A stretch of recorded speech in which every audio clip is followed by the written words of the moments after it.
all things, as in Pan-African or pandemic. You know, has a kind of ubiquity. It's a universalizing term rather than a particular one. So that's one of the resonances that I also wanted to hold in mind. But it's also, Pan is the Greek god who animates the world. So the question around animation and liveness inside the performing object, that's a particular inquiry of interest to me, as you'll begin to understand. I have for some while been interested in primate studies on conceptions of mind. So part of what I'm going to be looking at is a quick overview of what the paper does to summarize the history of primate research and the way that primate studies have been used to model natural languages. So I suppose in some ways it's the antithesis of the inquiry into artificial intelligence, because although it precipitates that inquiry, it's a question that's looking at and concerned with natural intelligence. So primate studies is both a kind of a portal to artificial intelligence research, but also its opposite. So that in itself is a kind of enigmatic and interesting thing. I'm aware that there's been a whole domain of meaning in which to which I give intelligence also, you know, given that I'm going to be looking at language theory and artificial intelligence, and that's entirely outside of the scope of the performance artist generally, and that is a massive domain for animal intelligence and animal communication, and that's the whole domain of odor studies. It's not something that I'm embarking on here, is the way in which smell communicates very profound meaning, particularly in the animal world. Some 20 years ago, Handspring Puppet Company initiated a theater work animating magnificent life-sized, hand-carved wooden chimp puppets, the Chimp Project. That inquiry sought to agitate the waters about primate and language acquisition. In some ways, the work raised questions about animal mind and species limits. While I have stayed in close and creative contact with Handspring over the last 2 decades, I had pursued slightly different, although adjacent inquiries into questions about embodiment, intelligence, being, and feeling.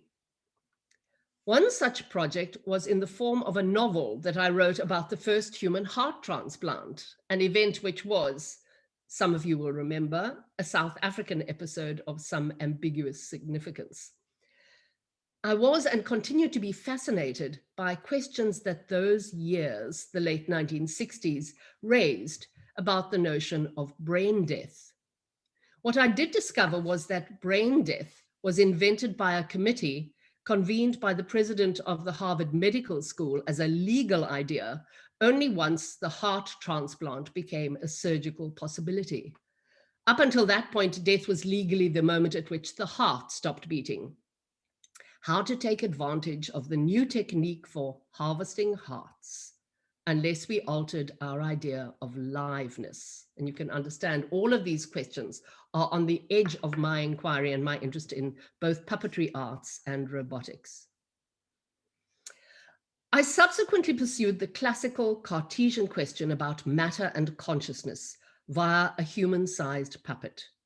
My investigations arose from an interrogation of the legacy problem of Descartes' dualism, a principle which had resolved during the early modern era in the philosophy halls and the medical schools of Europe, that there is no point of contact between the extended and the unextended. In other words, thought is of so different a kind to matter that the two cannot engage with each other. So there's a very celebrated image that many of you may know, the anatomy lesson of Dr. Tulp. Dr. Tulp was a celebrated anatomist operating in Amsterdam in the early 17th century. And interesting to know that his name was not naturally Tulp. He called himself Tulp after the city of Amsterdam because the tulip was so celebrated and famous. And the painting shows us a corpse of a man, Andriaanzoon, a wretched coat thief who was executed for his crime. And Tulp has been given permission to do an anatomy on the body. It was standard practice in the 17th century that if the family members offered the corpse over for an anatomy, the corpse could subsequently, even if it was a criminal, be buried in hallowed ground. So someone like this wretched coat thief, he became a kind of an elevated being once his body had been mauled by the observers and the medical community in Amsterdam. Now, what's interesting in this image is you can see Tulp is using a pair of forceps to pull at a tendon in the man's forearm. And if you observe very closely, it's not so easy for me to indicate on the screen here, but if you observe very closely, the baby finger inside of the hand, which is closest to the inside of the thigh, is slightly taut. You can see that the baby finger has been has reacted to the pulling of the tendon. So there is an act of animation going on, almost as if the inside of the man is a kind of a circuitry of pulleys and levers to animate the body. So he is, at the same time, Tulp is flexing his own fingers as if in a kind of mental landscape of activity, he is mimicking the action that he's describing to the observers in the anatomy class. And the man at the back of the painting, who is standing at the back, you can see his mind is in a kind of a mental landscape. He's in an abstraction, but his fingers too, his index finger is pointing as if there is a kind of tension inside the hand as he is trying to think along with Tulp. How does the thought, move your finger, become something that is manifest in the body? So this painting by Rembrandt is a very fine insight into some very profoundly Cartesian thinking in the 1630s.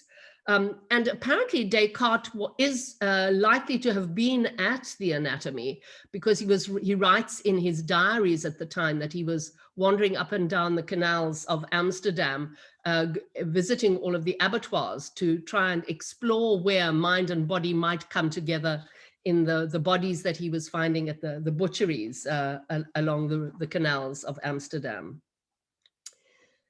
So this was the set of questions that began to absorb my thinking. And in pursuit of these questions, I made a play which I dramatized, a remarkable event that took place in Oxford in 1650. It's the height of the Civil War, and it's the year of Descartes' death.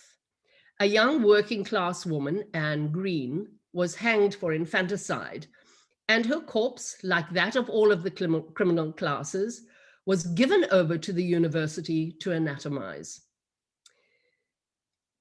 Wondrously, just as they were beginning to dissect her, she gurgled on the slab, spluttered, and when jostled by the stupefied observers, she came back to life. So this seemed to me a kind of an irresistible theatrical event. If one is trying to think about a 17th century moment that manifests the problem, the dilemma about the relationship between mind and body, this event with Anne Green seemed to me something quite startling. So this was the substance of the theater work that I made, and I made a life-size puppet. And the figure of Anne Green was actually performed both by an actress and by this puppet. And the puppet's rather wonderful because it was made of vellum, which is actually skin, and it's also the substance of which books were made in the 17th century. So she's got a nice ambiguous status, both as body and as book. So this is the figure of Anne Green as the anatomy is beginning, and here she comes to life, startling everybody observing her.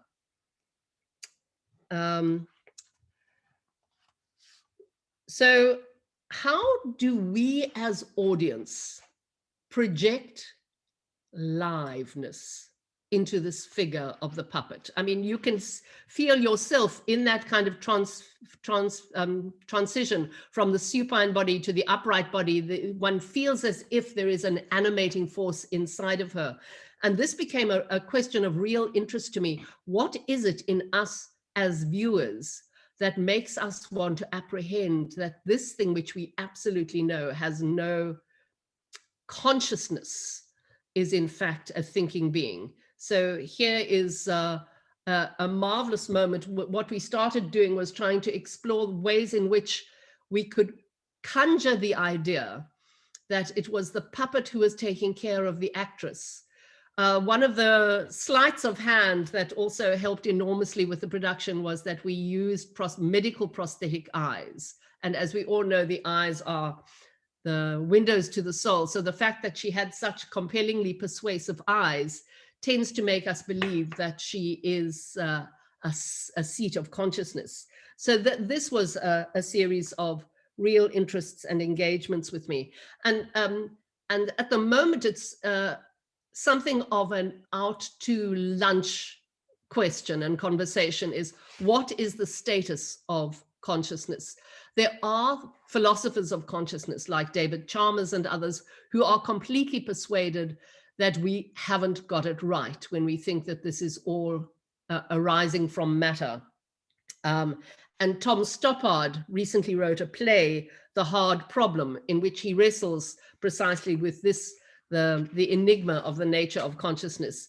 So really, in some ways, the legacy Cartesian question is something that's still inside the discussion between neurologists and philosophers of mind. The neurologists assert from very persuasive audience that there is an electrochemical circuit of information generated by the body, and this is in fact the substance of consciousness, but it is still an uncannily active conversation.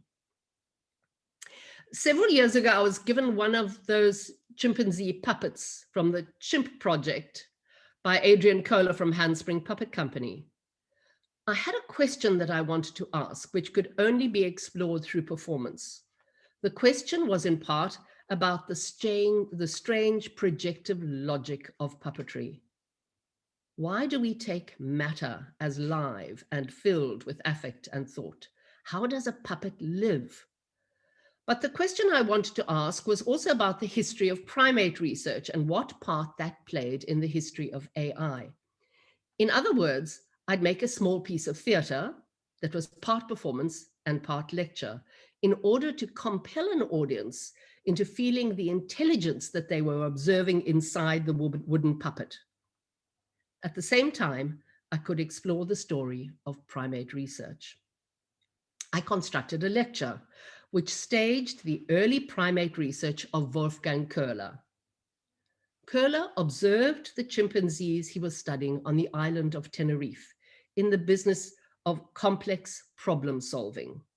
He set up different tasks for them to see if the chimps could address these problems. And here is some of the film that Köhler himself shot of the chimpanzees.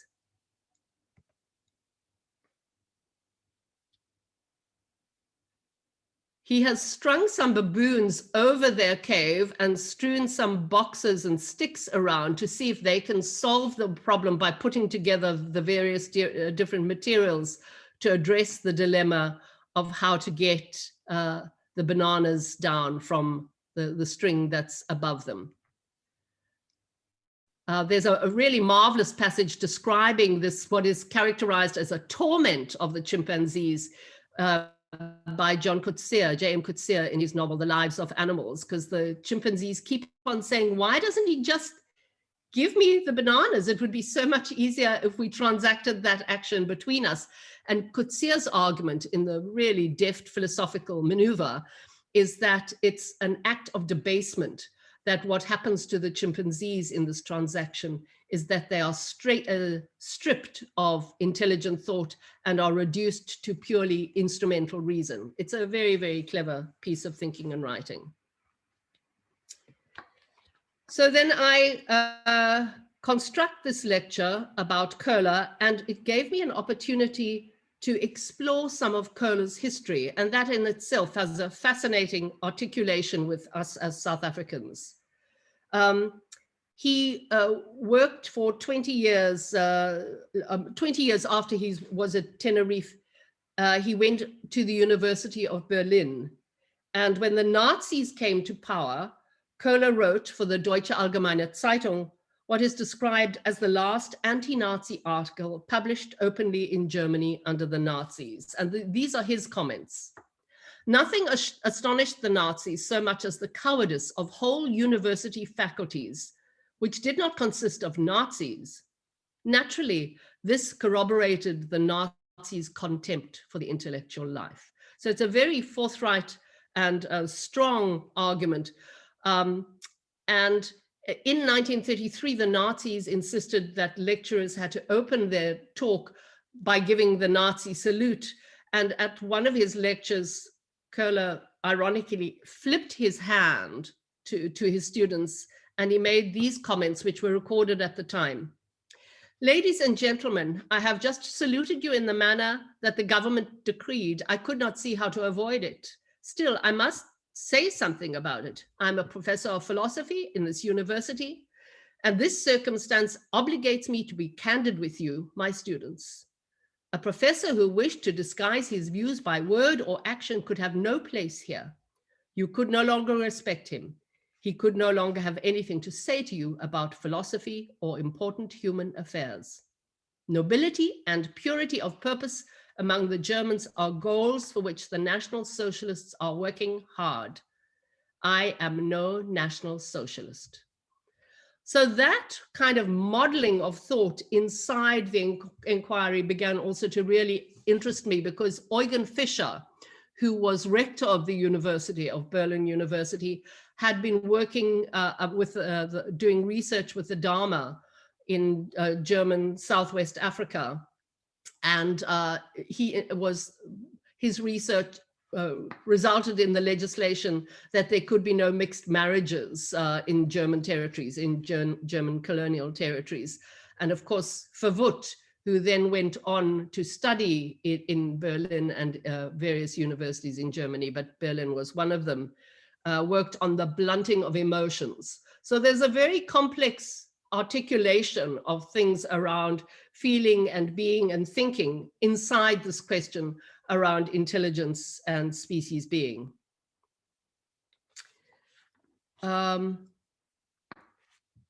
So at much as the same time that Köhler was pursuing this research, in the West, there was a militarization of the intellectual question.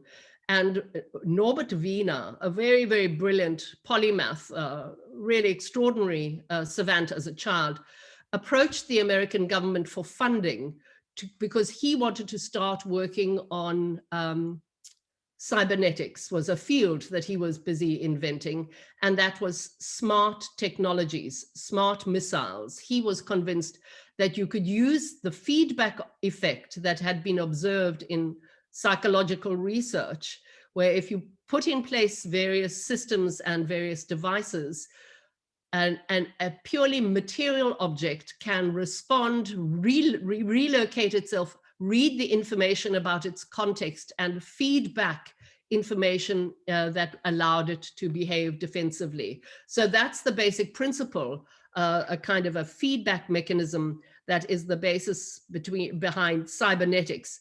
And that's the kind of the core principle of what becomes big data, that all of us now are completely captive to a principle of information harvesting and information gathering that is then going to be fed back into a circuit that is going to be deployed against us.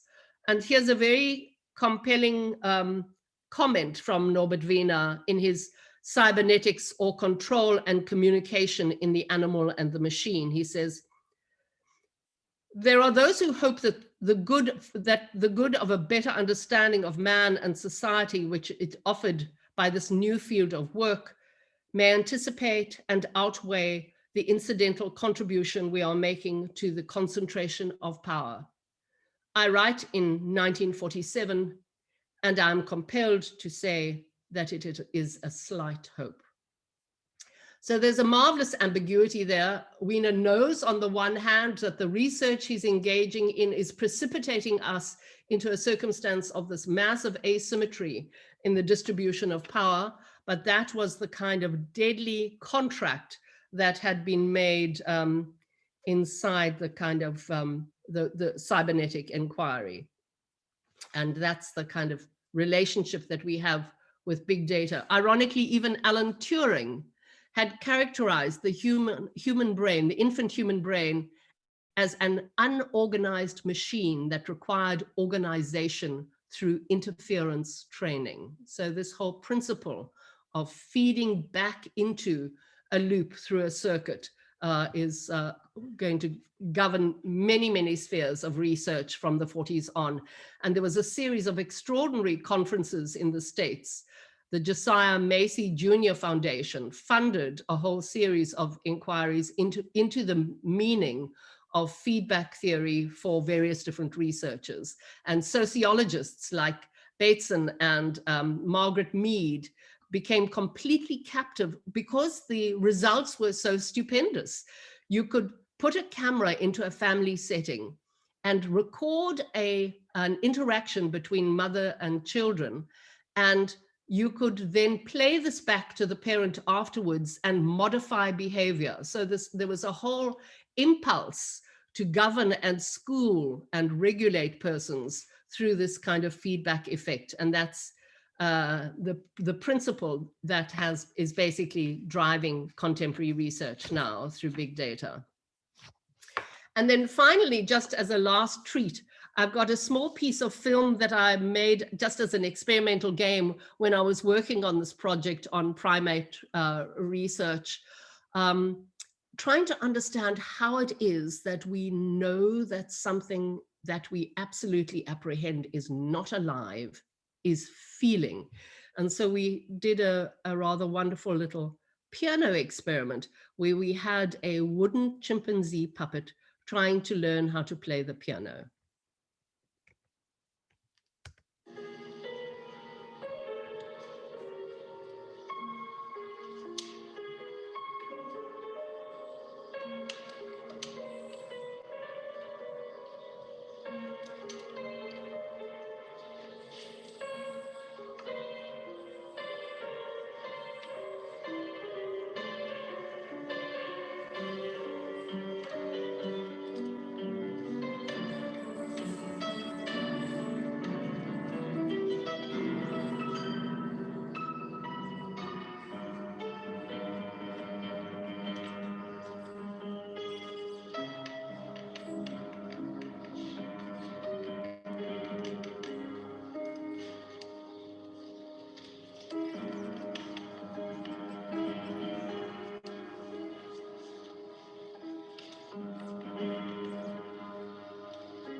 Okay, so that's just an enigma for us to think with, that with all of our self-awareness and consciousness, we watch that sequence and we absolutely feel the affective charge inside that piece of wood. And it's very hard for us to disarticulate, do I feel sad because a chimpanzee is trying to play the piano, or do I feel sad because a piece of wood is trying to play the piano? So there's something being precipitated in us that we project into the puppet that then feeds back to us. So the puppetry art is in many ways itself very fundamentally one of these instruments of the kind of feedback theory. Okay, so now I'm available for thoughts and conversation, and I'm going to try and do a stop share. That doesn't seem as if it's responding that easily. How am I going to? You might just have to talk to me in this little box. I can't. Thanks, Jane. So that button at the top that says stop sharing, is it there? It is there, but I can't find my cursor. I'm cursing at my cursor.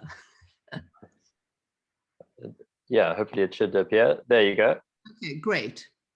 Now, where am I?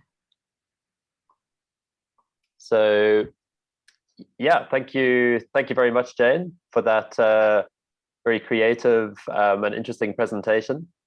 That footage of the chimpanzees trying to reach the bananas in Kohler's experiment is quite amazing, and I liked your recounting of J.M. Coetzee's differentiation between reason and thought, and this idea of the instrumental aspects of reason that Kohler was demanding versus something more like true thought, which could be to do with a negotiation or a conversation or some other aspects of being human and being thinking that could take place.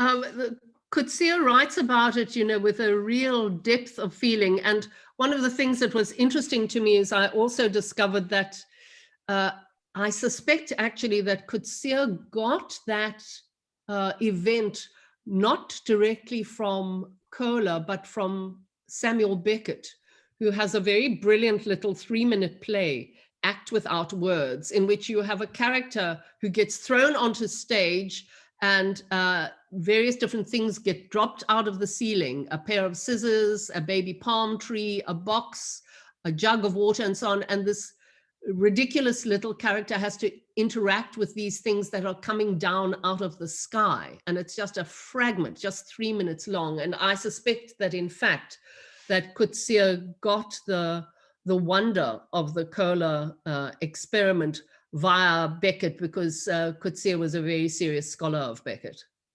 And do you know, Beckett applied for a job at UCT. It's one of the wonders of the academy and its perverseness.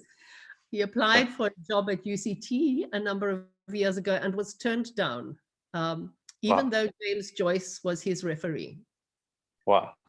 One doesn't always have the opportunity to use that piece of information. Yeah, thank you for expanding on that story. So if anybody would like to, so the floor is open for questions to Jane. I've got a view where I can see everyone on a grid. So if you want to use the little hand emoticon emoji, then you could do that as one way of signaling that you want to ask a question, make a comment. So the floor is open, and Jane as well. If you have any prompts for the audience of things that you'd like to elicit in terms of responses to your material, that's also possible. I am, interested in the whole question around feedback theory and the way that has become the basic way in which we ask questions these days, is that we just throw data into the world and allow ourselves to respond to masses of data. So as an information gathering order, there's something distinctly perverse that's happened to our logic of reason. So don't know if anyone has any questions or thoughts around big data and the algorithmic.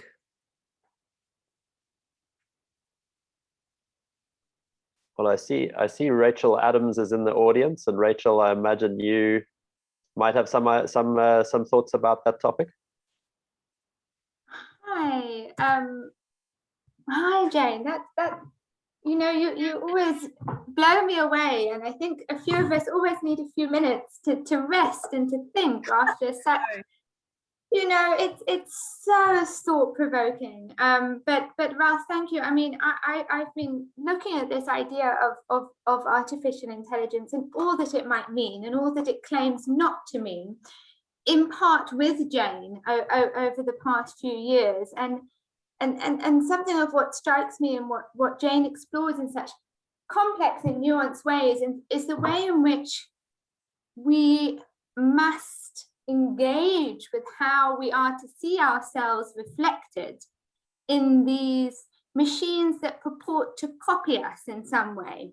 We have to look at ourselves in some way in them but in so many ways they violate the way in which that representation of us is represented, and it's not us that's represented, or it's not, you know, and this happens in such racialized and gendered ways, and all those discourses that allow machines to function in its own kind of independent sphere and world and paradigm is, I think, what Jane is sort of shaking away in really exciting ways. So, I mean, I don't have a question at the moment. I'm just sort of thinking and enjoying all the provocations.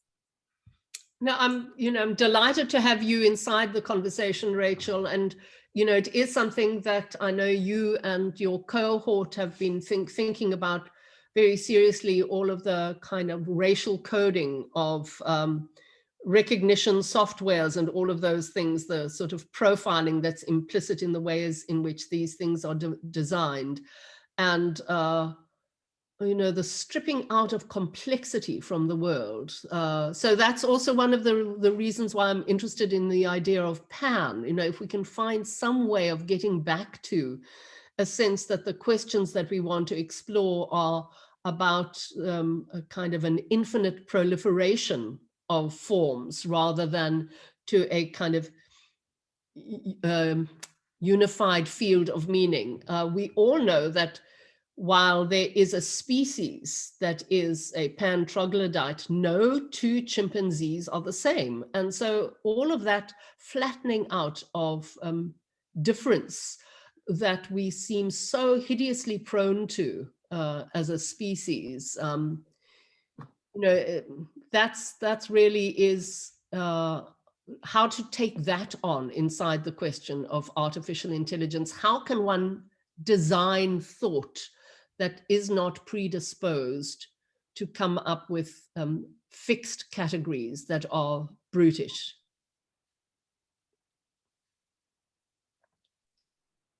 Thank you, Jane, and thank you, Rachel. I'm keeping my eyes out here for any input. Of course, I could also give endless responses to Jane, because I find this material very interesting as well and related to the work I do with African robots, automatons, ways of bringing life into static objects. And I think when Rachel was mentioning, making machines like us, I think that's that Ian McEwan novel, machines like us, or machines like us. I was thinking about how with the chimp and with puppetry, it's not how sophisticated and realistic the puppet is that makes it more emotionally relatable. In fact, we know about the uncanny valley, which is when something becomes very realistic but still detectable as fake. That it's very disturbing.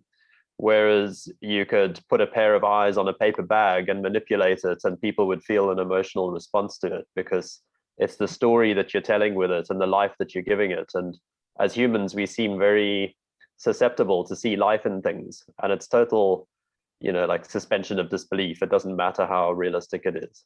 Yeah, it is a very, very weird insight. There's a marvelous video clip on YouTube for anybody who wants to have a look afterwards of Buddhist monks in China. There was a robotic dog, a very, very crude, childish, nothing that looks like a dog other than it's got four heads and it's got four legs and a nodding head. So Sony at a certain point made a strategic decision, I guess a bit like Harvard's decision about harvesting hearts, because they decided they wanted to diversify and generate income primarily through their sound empire. And so they stopped producing these robot dogs. And as the robot dogs began to wear out, their owners fell into mourning. And so there were any number of robotic dogs. So at first there was a kind of a small trade in illicit parts of dead dogs that were being marketed for recycling. But in the end, these very compassionate and rather extraordinary Buddhist monks held mass funerals for people who could bring their robot dogs to a kind of collective site of grieving together and say goodbye to their dogs. So if you just Google Sony Corporation robotic dogs Buddhist funerals, you'll find a piece of mysterious footage about the fact of who we are as a species, so much more profound and singular than any of us begins to imagine. Yeah, I think it's called the Ibo. I think Exactly. is Yeah. the dog. Yeah, Ibo. great. I see a hand for John Noyce. I'm going to ask you to unmute. There you go. Hi, Jane. Thank you very much. Wow, that really lots to pick up on, but I just want to hear your thoughts on one particular thing, because I was really glad that you talked about Norbert Wiener, because I've also always been fascinated by that book as far as I can get into it before he starts going into statistics. And the one place he goes with the argument you were talking about, which you didn't mention, was after he'd done his research into feedback, he took his ideas to the trade unions. Yeah. And he said, basically, you guys are going to be replaced if this keeps on happening. And he says, kind of like, unfortunately, the trade unions they didn't really believe me. They weren't terribly interested in what I was saying, so I went away again. So and I'm thinking about sort of how reason sits in the laboring body, in the body of as a laborer, because that's really what he was interested in. So the laboring body can be replaced with a certain kind of reason. And in a way, I guess that's what Coetzee is talking about as well, isn't it? That Köhler was trying to turn his chimpanzees into laborers rather than into some kind of differently animated creatures. And so I would be interested to hear about how this dimension would come into your work with puppets, whether there's some way, whether one aspect of what you're doing might be kind of showing how a body can be animated with reason in a way that's outside of its function as a laboring body. Does that make sense? Yeah, I think that's a really fascinating and intriguing question. So the antithesis to the modeling of the laboring body is also the desiring body. You know, reason doesn't just have labor as its antithesis, it also has desire as its propositional antithesis. So one of the things that I've been very interested in watching in the handspring performances is the ways in which they conjure up a desiring subject on stage. You see subjectivity being precipitated, and we observe the process in which subjectivity is precipitated inside a piece of material. And there is, a bit like the Uncanny Valley, we apprehend what it is that we are watching. And in a way, because of the distancing, the defamiliarizing of it's the non-natural body, and we observe it with a kind of particularity that is acute, because with our natural bodies, we see through the event. I remember there's a marvelous sequence in Wozzeck, and this is a laborer's body, but it's also a desiring body. There's a scene in which Maria's child is observing Maria. Maria is involved in a liaison. She's betraying Wozzeck, and she has a pair of earrings that she's received from the worker who is his rival. And it's such an uncanny event on stage, because the stage cannot conjure the performing infant unless it's through this mode of an artificial body.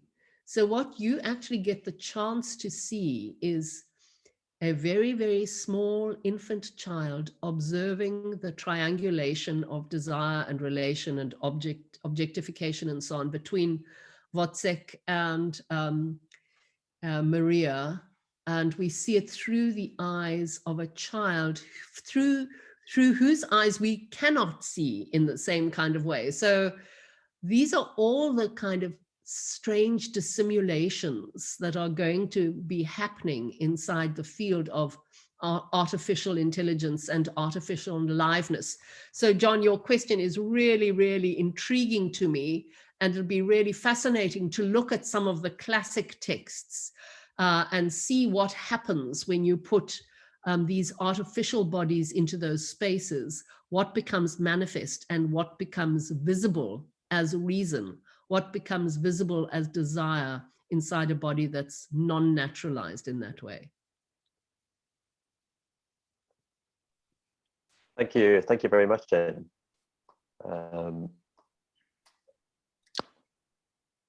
I can't find my little blue hand, but may I ask a question? This is Paula Varsano. I'm here with Alan Townsend. Lovely to hear your voice.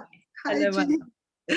This was a really wonderful talk, and I love listening to you think about these ideas. And I imagine, I actually know that you read the book, Ishiguro's novel, Never Let Me Go.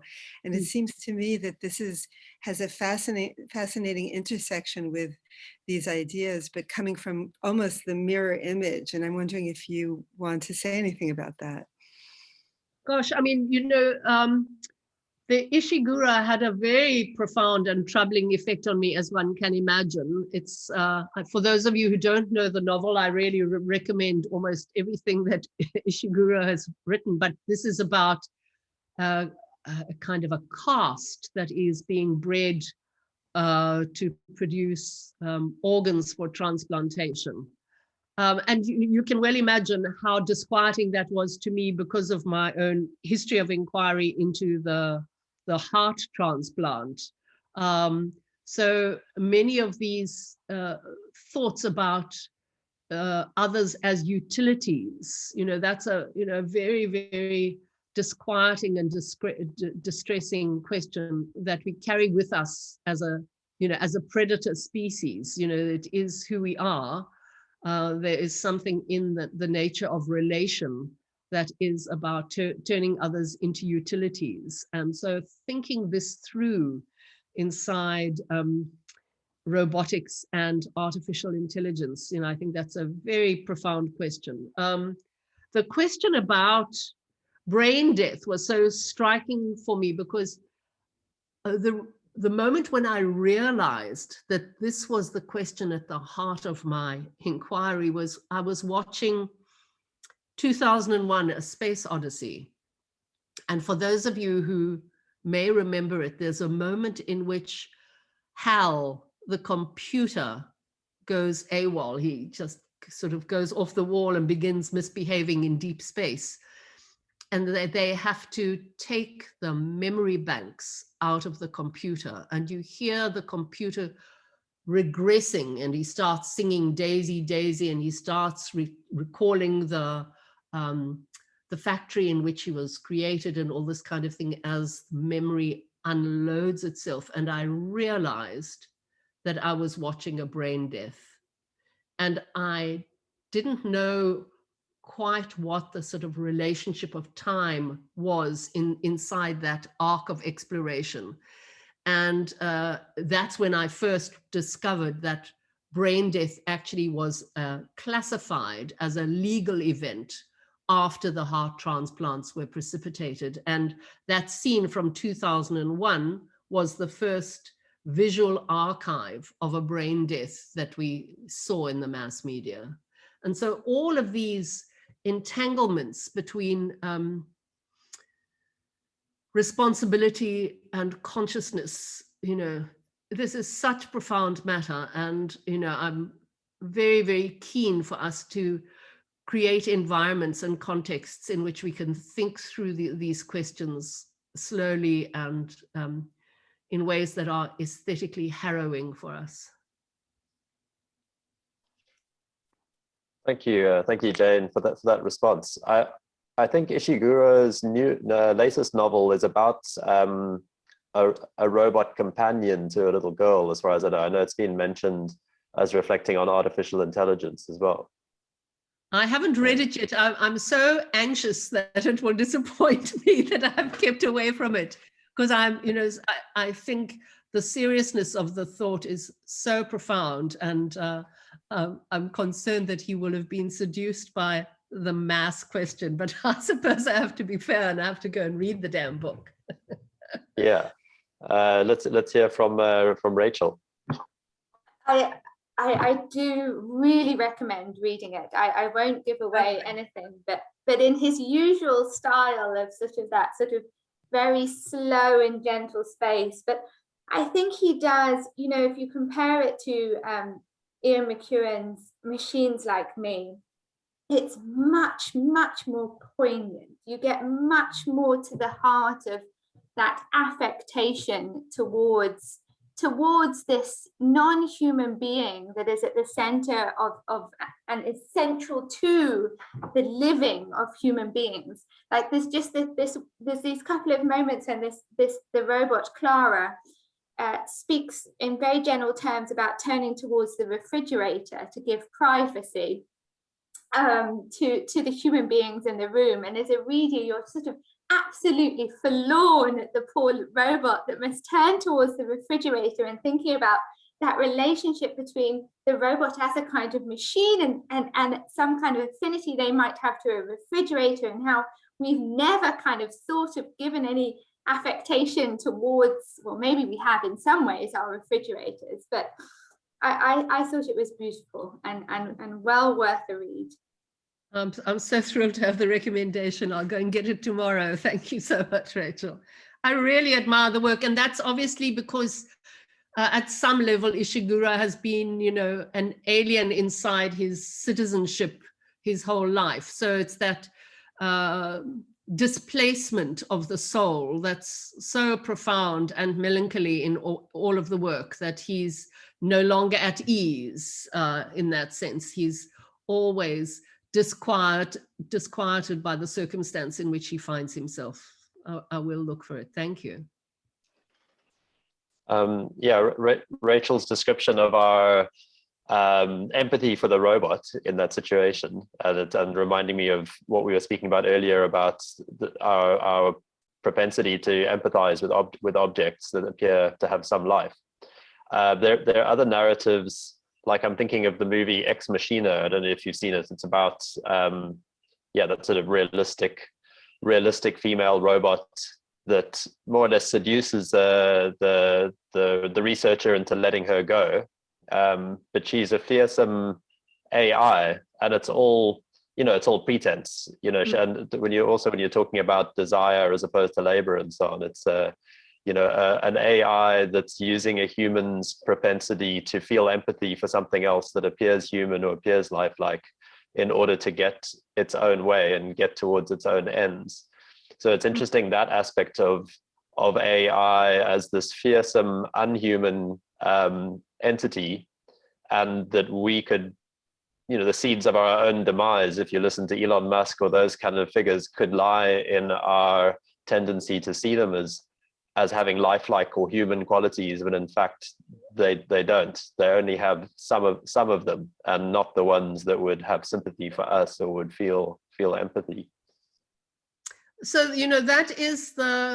that was my first big intellectual question, and it arose because I worked with puppets in the 90s with Handspring Puppet Company, with a play about the Truth and Reconciliation Commission. And what became my question in that inquiry was the interrogation of the manifestations of sincerity. And that became my kind of research inquiry for the next 5 or 6 or 10 or 20 years, and persists now. Because sincerity and its semblances are so impossible to disentangle from one another. And the further and further you become, the more and more nuanced you get inside that inquiry, the more impossible it becomes to locate what it is that you're looking at, whether you're looking at a brilliant semblance or a completely radiantly transparent truth. Those things look the same. And, part of the complexity of our species being has been the incredible evolution of a finesse at being able to distinguish between the two. And so the crises like religious upheaval. So I'm very interested in the question around conversion. So the Reformation, which is a deforming mark across the landscape of how to read the semiotics of the sincere, that's something from which I don't think we will ever recover, because we had evolved in certain particular idioms of self-representation, and suddenly a whole new mode of styling the self inside a notional truth. Something really profound happened to us. And of course, one knows also from all of the terrors, all of the kind of regimes of violence break the mold of a person's integrity in relation to themselves. At the end, all that someone is capable of achieving is enough to survive. So I guess one also has to take hope from that, because that's part of our brilliance, is the complexity of it. And if we can start becoming self-aware about those instruments and techniques of the self, that's our kind of natural journey, I guess. Great. Thanks, Jade. I think we have time for one more question, and I see Richard has his hand up, and I've just asked him to unmute. There you go. Yeah. Thank you, Jane. Fascinating. Something that you mentioned early on, and that you've mentioned just in your last response, you spoke about a kind of Cartesian concept, and then also you mentioned techniques of self, or what Foucault, I suppose referencing what Foucault would have called technologies of self. But to me, what I find very interesting is a kind of retro-reflection of what we mean by intelligence when we speak about artificial intelligence. So almost as if we are defining human intelligence, human ethics, by artificial intelligence. So using artificial intelligence as a kind of standard for defining human intelligence. So human intelligence, the way I perceive it, is becoming kind of almost a binary, non-fuzzy, machine-like construct, mechanized, where the way we ontologize our experience is becoming increasingly, categories are becoming increasingly narrow. We have to define new categories to contain complexity. And for me, that is a reflection of that very way in which we have come to define intelligence as processing data, merely processing data, and retroflecting on our own ethics by saying, what are the ethics that we need to apply to machines and artificial intelligence? So that for me raised some very interesting questions there. Gosh, I mean, I think that's very profound thinking that we're all going to have to do. One of the landscapes that we've inherited over the last 20 years or so is a landscape that has very little tolerance for ambiguity.